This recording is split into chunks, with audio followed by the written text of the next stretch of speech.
Assalamualaikum warahmatullahi wabarakatuh. Selamat siang Bapak Ibu. Salam sejahtera. Siang ini saya akan menyampaikan materi yaitu bagaimana membuat anak itu menjadi pintar dan besoknya bisa kaya.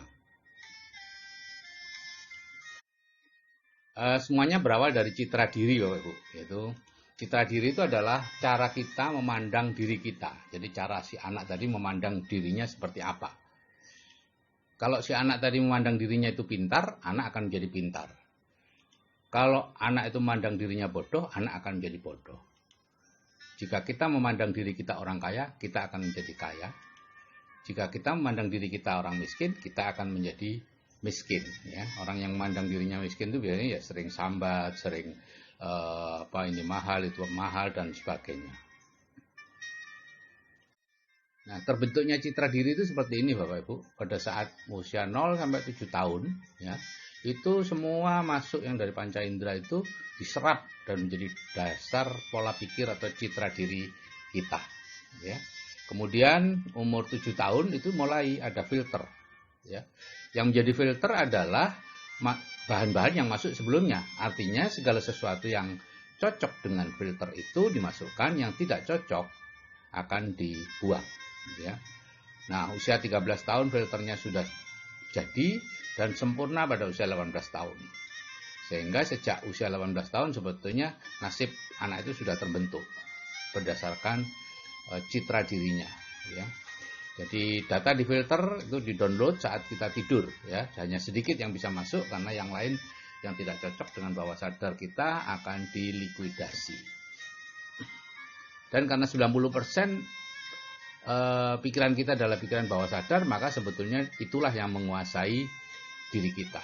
Atau kalau dalam bahasa sehari-hari yang 10% itu keinginan, yang sedangkan yang 90% itu kebutuhan. Ya, jadi bukan keinginan kita yang dikabulkan, tapi kebutuhan kita. Nah, sekarang ini contoh nih terjadinya citra diri bodoh. Ya, semua diawali misalnya Abdul mendapat nilai buruk di satu mata pelajaran, matematika atau apa. Nah, itu satu kaki. Ya. Dia melihat, oh nilai saya buruk, berarti saya bodoh. Bawah sadarnya seperti itu. Tapi baru satu kaki, belum seimbang, gitu ya. Tapi kemudian ini gurunya belum belajar tentang cara berpikir, kemudian mengatakan ya biasa kan Abdul, ayo belajar lebih keras ya, supaya nanti bisa dapat nilai baik. Tujuannya bagus merangsang Abdul, tapi secara ternyata itu kontraproduktif karena bawah sadar si Abdul akan mengatakan, oh berarti saya bodoh ya, sehingga perlu belajar lebih keras. Nyatanya hanya saya yang diingatkan oleh bu guru, yang lain-lain tidak, gitu ya. Dua kaki terjadi, ya. Dua kaki citra diri bodoh mulai jadi. Kemudian sampai rumah, ibunya mengatakan, ibu dulu dapat 9, kok kamu sekarang dapat 5? Nah, ini sudah 3 kaki sudah selesai sudah, ya. Citra dirinya akan mengatakan saya lebih bodoh dari ibu. Apalagi kalau ibunya membandingkan dengan kakaknya, kakakmu dapat 9, kamu kok dapat sekian gitu. Maka citra diri bodoh sudah terbentuk sempurna dan anak akan menjadi bodoh. Gitu ya. Akan ada semacam mental block gitu ya. Dalam pelajaran-pelajaran matematika atau pelajaran apapun yang sudah ada citra diri tidak bisa. Nah, citra diri pintar juga sama. Diawali dengan mendapat nilai baik di satu mata pelajaran, kemudian bu guru mengatakan, oh Abdul pintar sekali ya. Nah, sehingga si Abdul merasa dirinya pintar, kemudian ibunya juga memuji, sehingga lebih pintar. Jadi citra diri pintar terbentuk sempurna dan anak menjadi pintar. Nah, jadi bagaimana sebetulnya cara membuat citra diri anak? Jadi tugas kita Bapak Ibu adalah menciptakan citra diri pintar pada anak. Itu tugasnya orang tua dan guru. Tapi sayangnya karena tidak mengerti, akhirnya justru kebalikannya yang terjadi. Jadi kalau kita melihat rapot itu hanya nilai yang baik saja yang dilihat, ya. Dan dipuji habis-habisan. Misalnya itu nilai keterampilan atau apa 9,5. Wah luar biasa ya. Bapak dulu tidak pernah lo dapat sekian. Nah, jangan pernah mengomentari nilai yang jelek. Kadang-kadang si anak, terutama anak-anak yang koleris dan lain-lain, merasa tidak puas karena ada nilai jelek. Itu kita harus menghibur mereka. Oh ini lumayan bagus, kakekmu dulu lebih jelek dari ini. Nah, atau bapak dulu lebih jelek dari ini, gitu ya. Pokoknya katakan itu supaya si anak merasa bahwa dia lebih pintar. Kalau ulangannya jelek ya cari alasan yang bisa menjelaskan mengapa itu terjadi. Oh enggak apa-apa, itu dulu kamu ingat ibu itu kamu sakit waktu itu. Nah, atau malamnya kamu capek banyak tamu. Nah, atau apapun lah. Pokoknya bukan karena faktor si anak itu sendiri tapi faktor luar yang menyebabkan nilainya jelek. Kalau hasil ulangannya bagus sebaliknya, wah puji habis-habisan, kalau perlu dipigura itu. Ya, cantolkan di tempat belajarnya dia supaya jadi kebanggaan. Jika tidak pernah mendapat nilai baik di sekolah misalnya, ya buat ulangan sendiri di rumah. Anak, ayah, ibu, kakak yang mau diajak kerjasama, kemudian bagaimana caranya dibuat supaya nilai yang terbaik ada pada si anak itu. Dengan begitu dia akan merasa terus sebagai orang yang pintar dan lama-lama akan jadi pintar. Bapak Ibu, banyak orang tua yang mengambil jalan pintas supaya anaknya pintar dileskan. Itu kontraproduktif Bapak Ibu. Karena begitu Bapak Ibu mengatakan si anak perlu les, berarti Bapak Ibu sedang mengatakan si anak itu bodoh. Ya, jadi jangan memberi les privat ke anak ya, kecuali materi di luar pelajaran. Misalnya les balet, les bahasa Inggris atau les main piano atau apa gitu ya. Karena kalau kita memberi les si anak di mata pelajaran yang biasa ya, kita seperti menganggap si anak itu bodoh. Nah kalau anak yang minta dileskan, itu jangan langsung dituruti ya. Kita yakinkan dulu bahwa dia itu pintar sebetulnya. Nah, kalau dia ngotot, kemudian menyalahkan kita tidak mau membiayai dan lain-lain, barulah dia kita leskan. Jadi ngeleskan anak jangan berasal dari orang tua, tersirat ataupun tersurat. Nah ini tahapan dalam hidup Bapak Ibu, yaitu pendidikan, pekerjaan, dan hasil. Ya.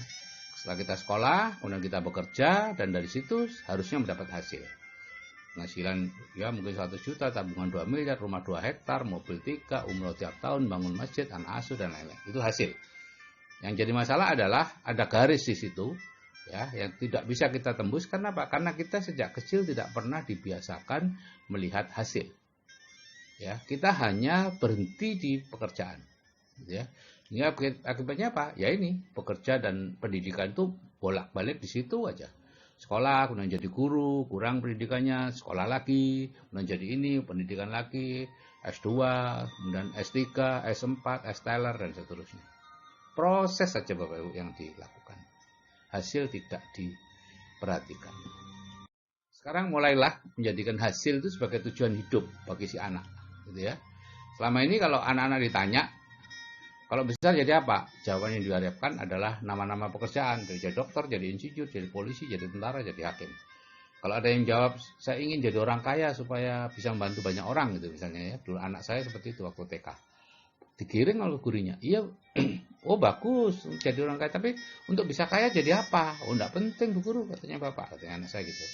Nah misalnya Caca ingin kaya, apa mau jadi dokter seperti bapaknya? Gitu ya. Anak saya jawab, bapak aja berhenti gitu ya. Itu Bapak Ibu ya. Dan karena kita sejak kecil didoktrin untuk menjadi pekerja mencari uang gitu ya, maka ya akibatnya kita harus terus-menerus bekerja Bapak Ibu. Di mana kita fokus, disitulah yang akan kita dapatkan ya. Pensiun dari guru negeri ya mengajar di swasta atau memberi les privat. Pensiun sebagai tentara jadi satpam, terlalu tua ya kemudian jadi pulang ke kampung gitu ya. Pensiun dari pejabat menjadi konsultan, mengajar di universitas swasta dan lain-lain. Terus menerus seperti itu. Kalau ditanya kenapa kok bekerja lagi, dijawab dengan alasan macam-macam gitu ya. Satu alasan yang sebenarnya tidak pernah dikemukakan, yaitu membutuhkan penghasilan tambahan. Padahal itu yang alasan sebenarnya, tapi kita selalu beralasan supaya otaknya masih terpakai, supaya ilmunya masih dipakai, supaya masih bermanfaat untuk orang lain dan sebagainya. Saya mengenal banyak sekali dokter, pengacara, notaris atau apa, direktur, mantan direktur yang berhenti dari pekerjaannya, pensiun dini karena sudah mendapatkan penghasilan yang cukup besar. Jadi Bapak Ibu, kalau Bapak Ibu sudah mendapatkan penghasilan yang cukup besar, maka Bapak Ibu tidak punya alasan lagi untuk tetap bekerja. Nah, kita perlu merubah ini sejak anak-anak untuk tidak menjadikan bekerja mencari uang sebagai tujuan hidup, melainkan kemakmuran atau kekayaan sebagai tujuan. Untuk itu yang pertama diawali adalah menghilangkan dulu orang tuanya fobia kaya, ya, dengan mendengarkan audio terapi bawah sadar itu, fobia kaya ini akan hilang. Banyak orang yang fobia kaya itu takut jadi kaya, menyebut kaya aja takut, ya, tidak berani karena dianggapnya itu keserakahan atau apa gitu ya. Nah, sejak kecil anak-anak itu dikudang untuk besok menjadi orang kaya yang banyak membantu orang. Oh, sapimu berapa ya le besok ya? Rumahmu besar ya le. Itu terus saja dikudang. Kalau melihat di TV ada barang-barang mewah, katakan bahwa dia besok punya itu. Ibu mau kamu ajak kemana dan seterusnya. Kalau anak ingin menjadi salah satu pekerjaan, misalnya, aku pengen jadi dokter, oh ya belokkan aja untuk menjadi kaya. Terserah bagaimana caranya. Ya. Nah, untuk anak-anak yang cukup besar, umur 13-18 tahun, katakan ketika dia mengantuk, sudah menjelang tidur itu, sambil mengelus-elus kepalanya atau apa gitu, ibu percaya, nah kamu besok menjadi orang kaya yang banyak membantu orang. Udah, itu aja yang kita katakan. Jangan ditambahi dengan insya Allah yang sering kali kita pakai sebagai PHP, ya. Sudah tahu kita nggak datang, kita katakan insya Allah datang atau apapun. Atau saya doakan, ya, karena dia melihat bahwa ibunya mengatakan, oh ya saya doakan, tapi ibunya tidak pernah melihat, dia tidak pernah melihat ibunya kemudian berdoa, masuk kamar berdoa mendoakan yang tadi diucapkan. Jadi itu oleh bawah sadar itu dianggap sebagai PHP. Bawah sadar kita itu jujur banget, nggak ada basa-basi. Oke Bapak Ibu, kalau kita bisa memasukkan program bawah sadar yang baik untuk masa depan anak, di bidang keuangan, di bidang yang lain, maka masa depan anak akan terjamin. Saya akhiri sekian. Wassalamualaikum warahmatullahi wabarakatuh. Selamat siang dan salam sejahtera.